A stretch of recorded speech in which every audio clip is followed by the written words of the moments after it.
Yeah. Maybe if you allow me first to say why unity, why Africa Liberation Day. Africa Liberation Day is about Pan-Africanism. And how did Pan-Africanism come? Briefly, the first Pan-Africanists, or the origin of Pan-Africanism, was by the people who first faced the threat of Africa's extinction, the threat of perishing.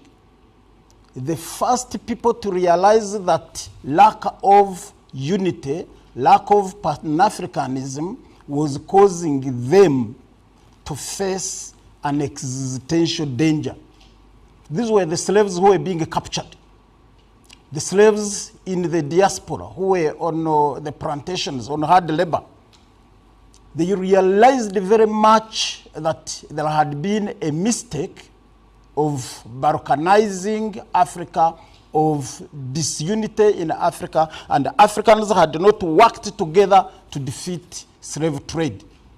So they started organizing for their own survival, and the spirit of Pan-Africanism, as they thought about home, as they thought about the African chiefs who had failed to unite their people against the existential danger of slave trade, as they thought about all that, they resolved that the African people needed to unite. You know, fast forward, that slave trade paved the way for Africa's colonization.